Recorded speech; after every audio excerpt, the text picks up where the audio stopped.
Assalamualaikum warahmatullahi wabarakatuh. Salam sosial, tetap kritis dan berprestasi. Selamat datang kembali dalam video pembelajaran IPS kelas 7 SMP Negeri 1 Gegesik.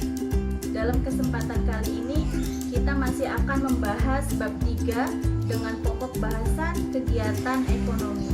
Selamat menyaksikan.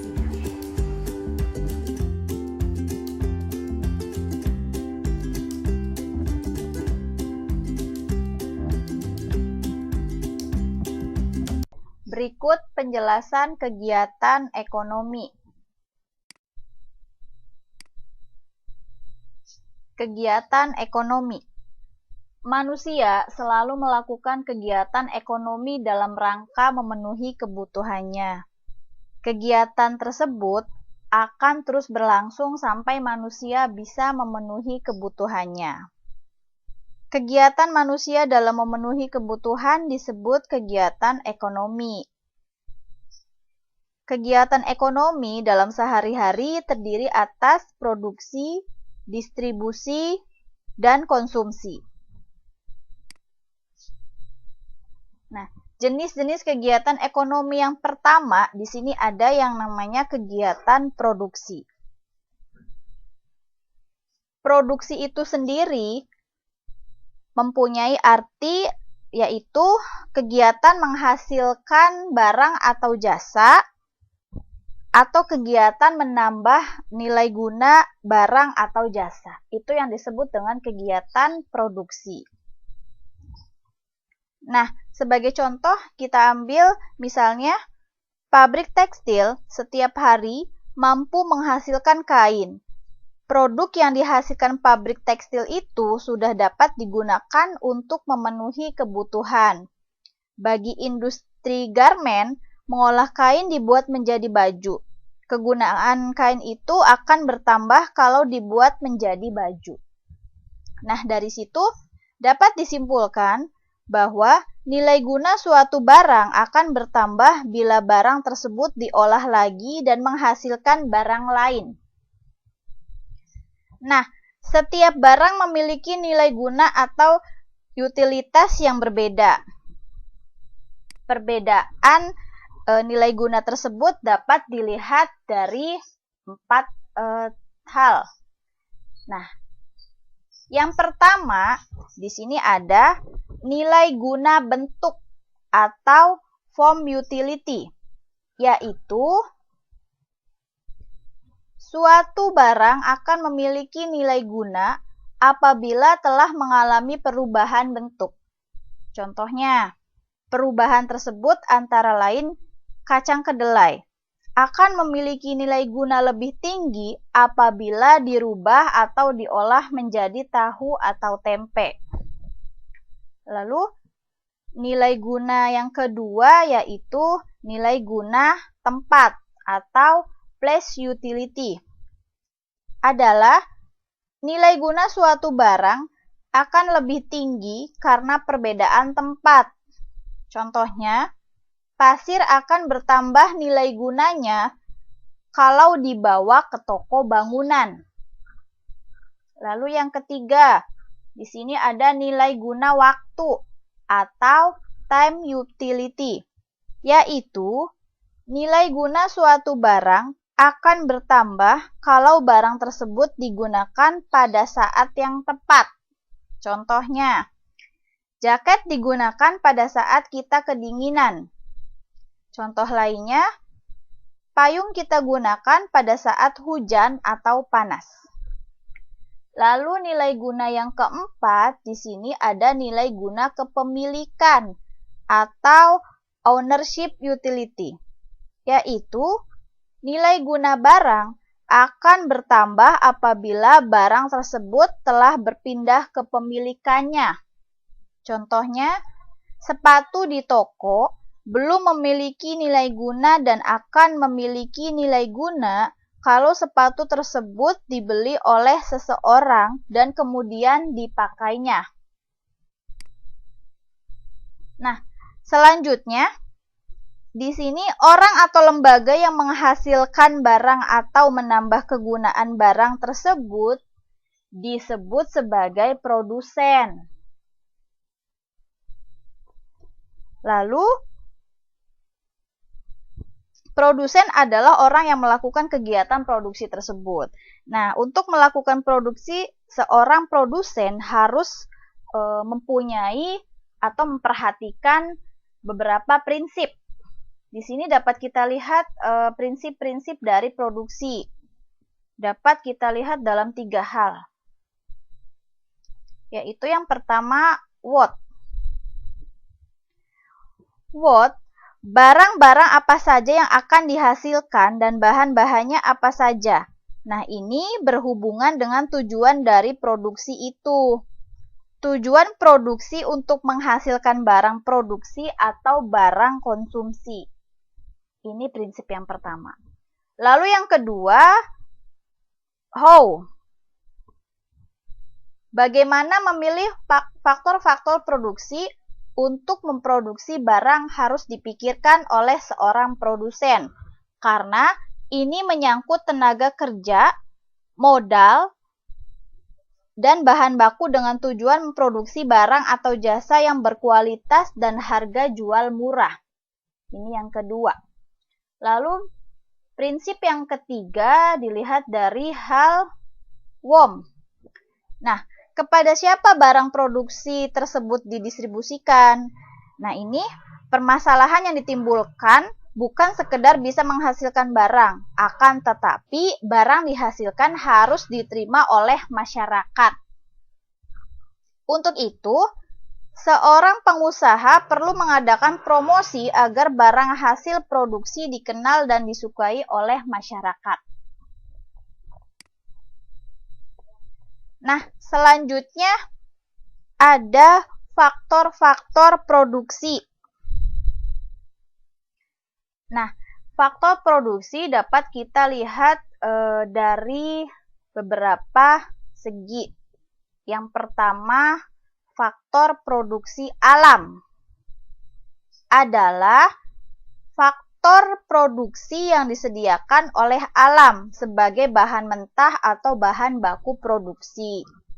Nah, di sini ada beberapa contohnya. Yang pertama ada tanah. Sebagai sumber daya alam dan manusia dapat menggunakan tanah tersebut untuk lahan pertanian, lalu pabrik, perkebunan, peternakan, tempat untuk usaha, dan lain sebagainya. Ada juga air. Nah, air juga dapat digunakan untuk pengairan atau bahan baku lainnya. Lalu hutan. Hutan dapat menghasilkan bahan mentah kayu. Lalu barang tambang. Barang tambang yang meliputi emas, biji besi, minyak bumi, dan gas alam. Faktor produksi yang kedua yaitu ada faktor produksi tenaga kerja. Nah, di sini tenaga kerja adalah sumber daya manusia yang dapat digunakan kemampuannya untuk proses produksi. Tenaga kerja dapat dibedakan menjadi 3.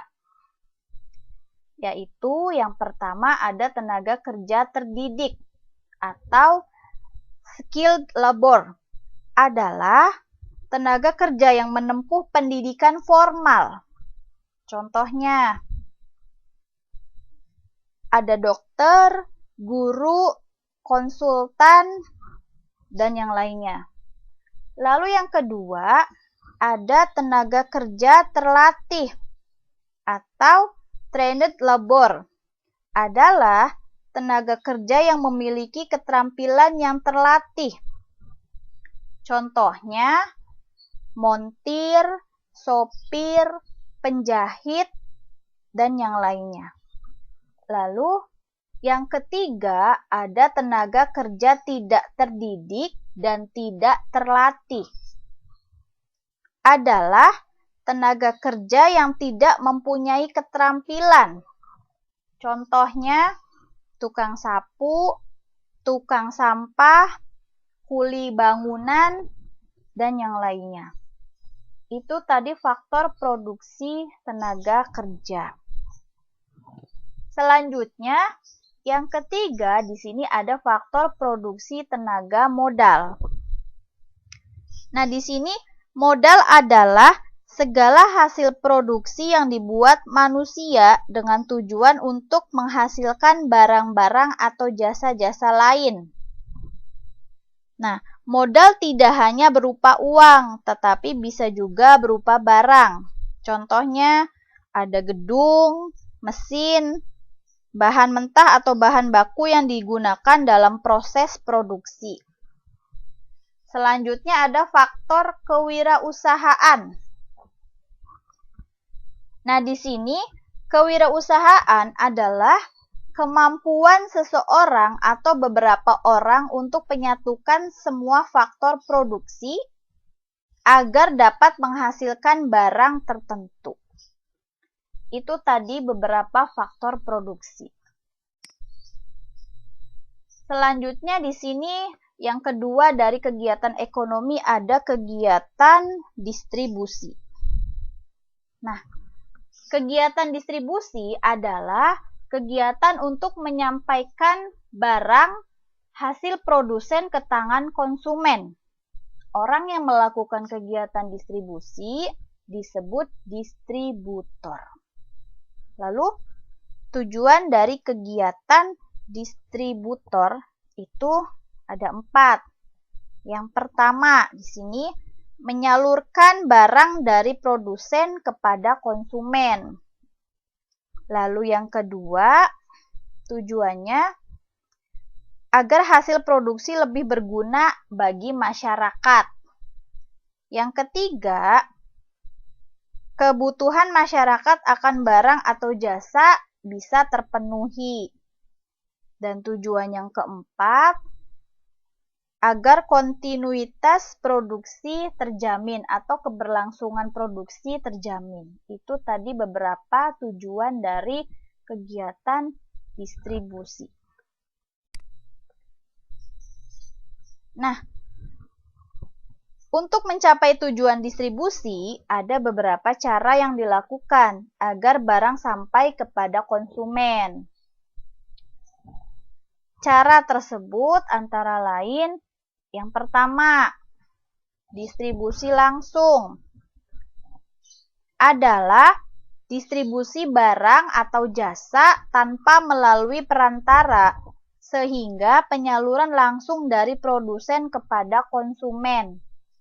Contohnya, pedagang sate langsung menjual barang kepada konsumen.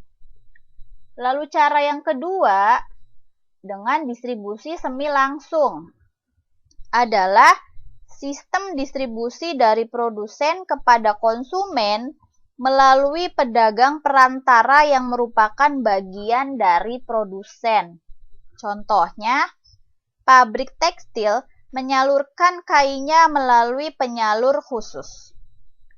Lalu cara yang ketiga, di sini ada distribusi tidak langsung, adalah sistem distribusi dari produsen kepada konsumen melalui agen, grosir, pedagang kecil yang bertindak sebagai pedagang perantara.